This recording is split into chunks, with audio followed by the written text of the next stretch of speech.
Browsing through 8BitDo's website, I noticed that prior to their Xbox controller news, they also made some updates to some of their other products, namely the 2.4 gigahertz Ultimate controller, the SN30 Pro, and the Pro 2 that you see here, which all received Hall Effect thumbsticks.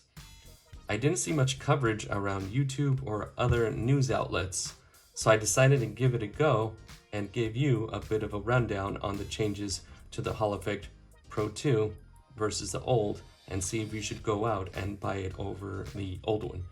So let's go ahead and have a look.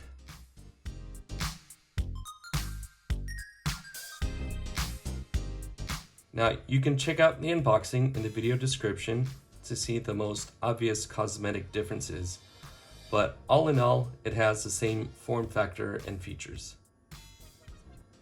So full disclosure, I bought this off AliExpress for $33 on sale. You can also buy it on Amazon. So from the previously said features, they include a 20-hour swappable battery, 2 back buttons, 3 custom profiles so you can map your buttons or macros using the Ultimate software, and this 4-way mode button that allows you to change between switch, Android, D input, as well as X input, and it'll help you to pair to your devices more easily. Ultimate software is available on PC, Android, and Windows. Regarding the battery, you can probably get it off AliExpress or 8BitDo's website, probably between $10 to $20 depending on shipping costs. So just keep that in mind. Now, regarding the Ultimate software, you can use it to adjust the rumble intensity, the macros, as well as adjust the range of your triggers and mapping your buttons. Compatibility for the controller includes the Switch, the Steam Deck, Windows PC, Android, Apple devices, including Macs, iPads, iPhones, and even the Raspberry Pi, which is, not an Apple product. Some minor specs include a 4-hour charge time, which is a little bit on the longer side, but not that type of longer side.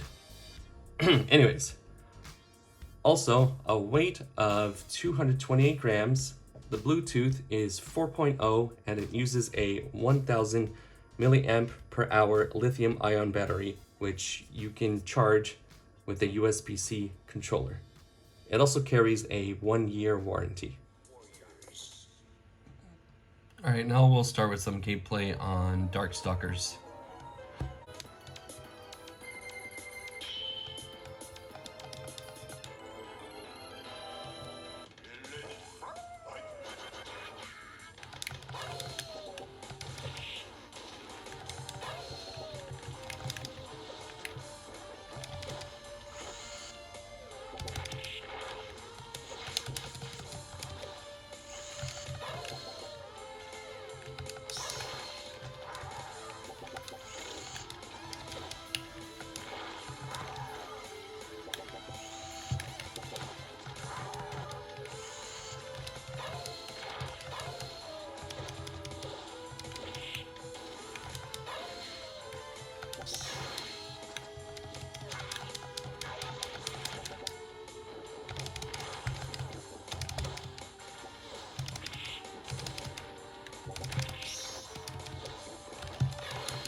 was made entirely of glass and pick up 15 acres of broken glass by myself.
Playing through Doom and other first-person, third-person games, I felt that the Hall effect sticks were snappier and more responsive compared to the previous Pro 2. Now, would I call it a groundbreaking experience personally? Not so much, but I did notice a difference. As far as the buttons, they're pretty much the same. When you go through the clicks, you can pretty much hear the sounds. So I'll go ahead and give you a sample of how they sound side by side.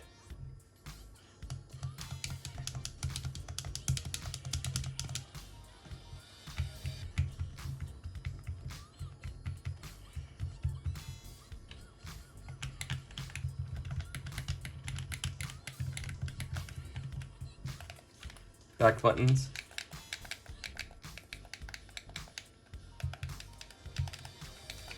And last, the shoulder buttons.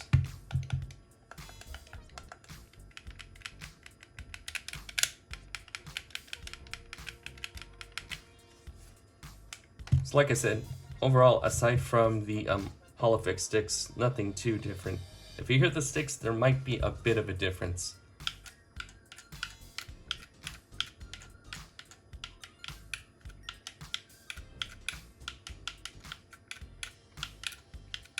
But if your ear can discern the difference, there you go.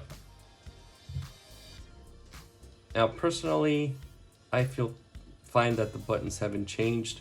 It still has the same grip and comfort that you've come to expect when using it, which is to say, at least in my opinion, it's one of the best controllers out there for comfort and playability. Now let's do a comparison of the Pro 2 controllers by using Gamepad Tester and X Input to determine the circularity test and input lag. Now we're doing the input lag for the wired version of the Hall effect stick, and as I'm moving the left joystick, here we'll get the results in a moment. We have 9.9 milliseconds with a polling rate of 100 Hertz, which is a little bit on the high side, but not too bad.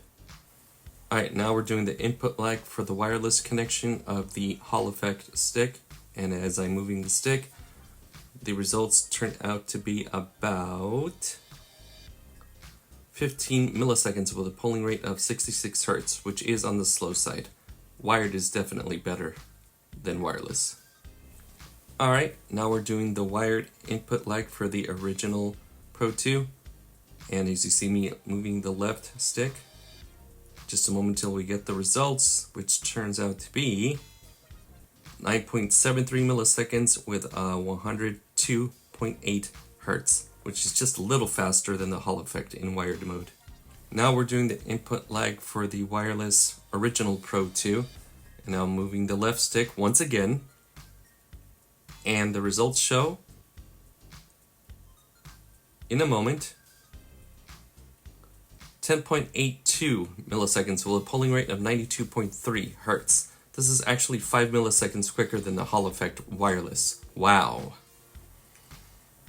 Alright, now we're using Gamepad Tester to check out how the thumbsticks move, and moving them slowly, little by little. So far, they come out as a perfect 0 in wired mode. So everything is clear across the board. And now doing the circulatory test.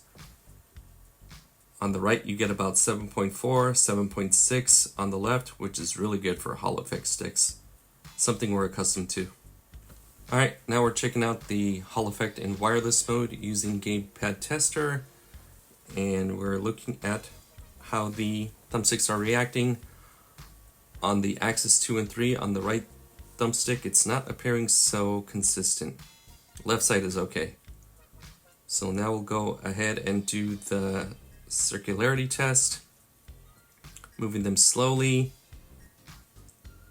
Looks like it's about 7.3 on the left and 7.5 on the right, which is still really good for Hall effect sticks. Now we're using the Pro 2 regular as we look at the X input, and so far it looks great with a 0 across the board. And now we're going to do another circularity test. And the average error for the left side seems about 13%, 12.6% on the right side, 5% more than the Hall effect.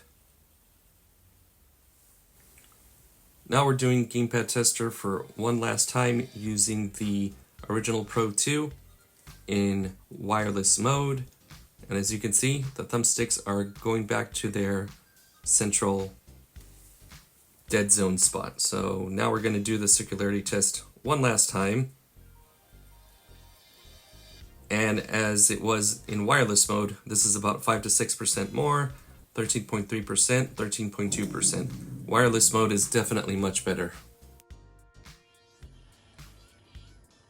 After the tests, you saw that it definitely has an advantage when it comes to the circulatory test when in wired or wireless mode.